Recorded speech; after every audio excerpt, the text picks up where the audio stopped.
Salut les petits chats, c'est JujuFitCat, j'espère que vous allez bien. Aujourd'hui je vous retrouve en direct de mon lit. Et ceux qui me connaissent bien savent que quand je vous retrouve en direct de cet endroit, ça signifie que la vidéo va porter sur... Quelqu'un devine, un entraînement. Et pas n'importe lequel parce que celui-ci, ça fait très longtemps que vous me le demandez. Gros entraînement ischio-fessier. Mais avant, gros tintin, et la fin, c'est parti. Dans un bol, on ajoute une demi-banane, un œuf entier ainsi qu'un blanc d'œuf. Et là, oui, je sais ce que vous vous dites, j'ai galéré à ouvrir ce foutu pot à la noix. Et pourtant, c'est pas faute de travailler les bibis à la salle, hein. On ajoute donc 50 g de faisselle au lait de brebis et on vient bien écraser et remuer le tout jusqu'à ce que la banane ne fasse plus aucun morceau. Les petits chats, je sais pas vous, mais moi quand j'étais petite, je détestais les yaourts aux fruits avec des morceaux dedans. Blablabla. Ensuite, on ajoute 50 g de flocons d'avoine et 15 g environ d'érythritol. L'érythritol, c'est un substituant de sucre sans calories et naturel puisqu'il est naturellement produit en petite quantité par les champignons, par les fruits ou encore par le corps humain. Donc ça fait très bien l'affaire quand vous voulez remplacer le miel, le sirop d'agave. Revenons-en à notre petit déj. On remue à nouveau jusqu'à obtenir une texture homogène. Et telle la grosse tintin que je suis, vous vous doutez bien que je n'ai même pas laissé une seule goutte de pâte sur la fourchette. Non mais la fourchette quoi. Désolée mais la bouffe c'est sacré. Ensuite on place le bol au micro-ondes pendant environ 2 minutes 30 à 3 minutes. Donc là je pense que vous avez deviné de quoi il s'agit. Il s'agit d'un ball cake. Pour le topping, et bien là c'est à votre goût. Personnellement j'ai mis du beurre de cacahuète, des mûres, de la cannelle et c'était trop bon.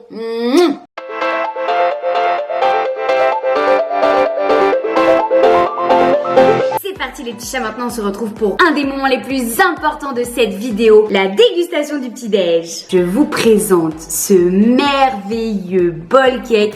Franchement mais il a l'air juste mortel, on va goûter ça ensemble. Alors attention...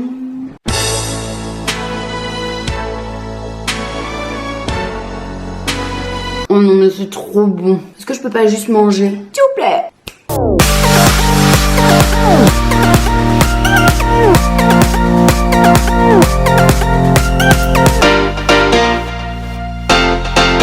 Alors aujourd'hui on retrouve bon, c'est l'échauffement bien évidemment. le coach avec des charges. N'en parlons pas. Allez on pousse sur le cucu. Pour le premier exo, on a commencé avec les fentes à la guidée en 4 x 8 à 10 répétitions. Il vous faut trouver la charge à laquelle à partir de la 8e répétition les reps deviennent difficiles. Pour vous donner une idée, pour ma part c'était à hauteur de 35 kg par côté. Là non c'est pas normal quand même hein. Dans le sud il y a du volume hein. Laisse mes grosses fesses tranquilles. Allez. Sur ce mouvement, pensez bien à appuyer avec le talon du pied de votre jambe avant de façon à bien solliciter et à bien ressentir les ischios-fessiers. Plus vous pousserez sur le talon et plus vous sentirez les fessiers. Une dernière. Hey. Alexis a un message pour vous. Répète à la caméra ce que tu m'as dit. Que je dise à mes abonnés à quel point tu es méchant avec moi. Non, c'est pas vrai, je disais juste que t'avais un gros cul cette année prochaine. Tu vas avoir un cul énorme. Ça fait 4 ans qu'elle me basse. Alex, je veux 150 cm de tour de fesse. Et je pense que là, cette année, on est bien parti pour avoir les Si 150. ma mère voit cette vidéo, elle va péter un câble. Non, 150 non, on a dit. Allez, on y va. On pousse. Le genou de votre jambe avant ne doit surtout pas dépasser la pointe de votre pied. Tu veux un cul de fit girl? Je veux plus de flex, je veux un cul. Le mec pas normal. Et quant au genou de la jambe arrière, il doit descendre le plus bas possible jusqu'à frôler le sol, mais ne pas le toucher. Personnellement, en tout cas, je ne préfère pas toucher le sol avec mon genou arrière. Ça donne un effet de rebond qui aide à remonter la charge. Donc, c'est un petit peu de la triche. T'as fait les deux? Non. On est qu'à 50% du plaisir. Ah bah l'émotion du plaisir, hein. Amène-moi une Ben & Jerry's. Oh non. Allez, bonne petite claque sur les flancs de mon coach. J'avais oublié à quel point c'était désagréable. À chaque fois qu'il me met une claque comme ça m'énerve. Pensez également à bien gainer la sangle abdominale pour rester bien droit. Ouais, là vous allez me dire, Juju, t'es sûr que tu les contractes tes abdos? Oui, je vous promets que je les contracte. C'est juste qu'avec la prise de masse, on les voit un peu moins. Ah vas-y. Réfléchis pas. Hop tu repars, maintenant. Voilà. En deuxième exo, on enchaîne avec les fentes à la presse en 4 x 8 à 10 répétitions toujours. Donc c'est nécessaire de trouver la charge à laquelle vous êtes capable de faire 8 à 10 reps. Et le but, ça va être d'augmenter la charge à chaque série. Donc pour ma part, j'ai commencé à 40 kg, j'ai fini à 55 kg par côté. Plus vous allez augmenter la charge et plus les répétitions vont être difficiles. Facile. Mon cul, c'est qu'à le dire. Non mais vous avez vu un peu cette tête? C'est ça la tête de l'entraînement. La grimace, la peau rouge, les yeux luisants. Pendant qu'il y en a un qui pousse dur, qui pousse lourd. Il y en a une, elle finit sa série et elle s'est dit que ce serait rigolo de faire un temps de récup sur un tapis de course. Toi, la prochaine série, tu vas pas assumer, je le sais. Hein. On travaille de la façon suivante. Sur la phase excentrique, c'est-à-dire la phase de descente, on retient la charge 2 à 3 secondes. En revanche, sur la phase concentrique, c'est-à-dire sur la phase de montée du mouvement, là, on redevient dynamique et on envoie la charge en 1 seconde. Attends, de l'autre côté, monsieur. Je filme, excuse-moi. Pour cibler correctement les ischio-fessiers sur cet exercice, je vous conseille de mettre les pieds relativement haut sur la presse avec la pointe de pied légèrement à l'extérieur et de ne pas descendre trop bas au niveau du mouvement. Pensez bien à forcer avec le talon. C'est de cette façon que vous allez au mieux sentir les fessiers. T'es dans la merde. Si tu cries pas comme ça, laisse tomber, reste à la maison.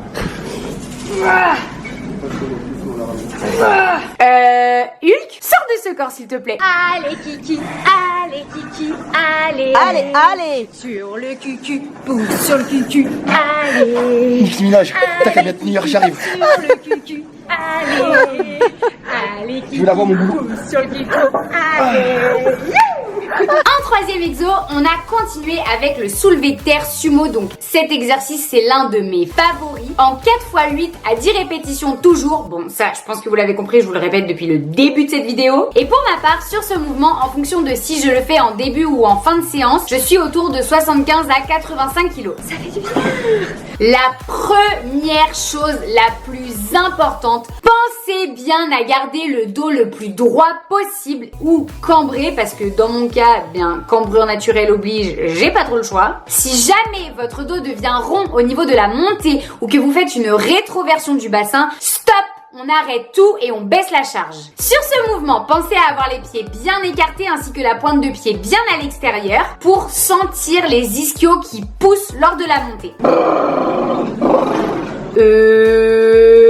Oui, j'avoue que je fais comme qui dirait un peu de bruit quand je me prépare à faire ma série, mais en même temps la préparation mentale c'est tellement important. On s'en fout de comment les autres vous regardent. Le but c'est que vous ayez l'énergie pour casser des barres. C'est la première fois de ma vie que je dis une expression comme celle-là.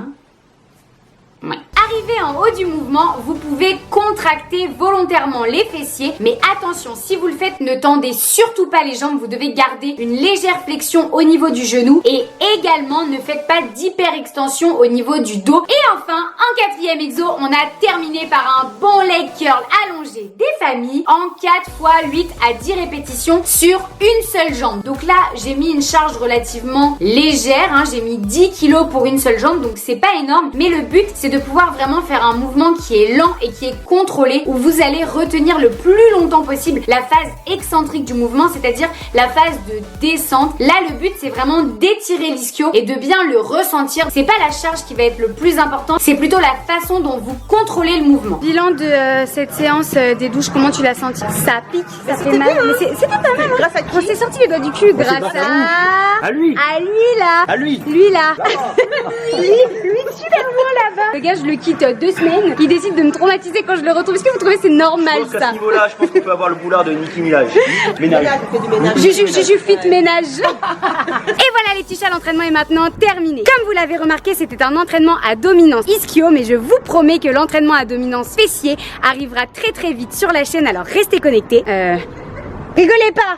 Si cette vidéo vous a plu, n'hésitez pas à mettre une patte de chat en bas de la vidéo. Likez, partagez, commentez, faites ce que vous voulez. Et surtout n'oubliez pas qu'un Fit 4 tombe toujours sur ses pattes. En attendant, moi je vous dis à la semaine prochaine pour une toute nouvelle vidéo YouTube. Je vous fais de gros bisous. Ciao. Vous croyez que je vous ai pas vu? Vous me manquez de moi? Vous vous moquez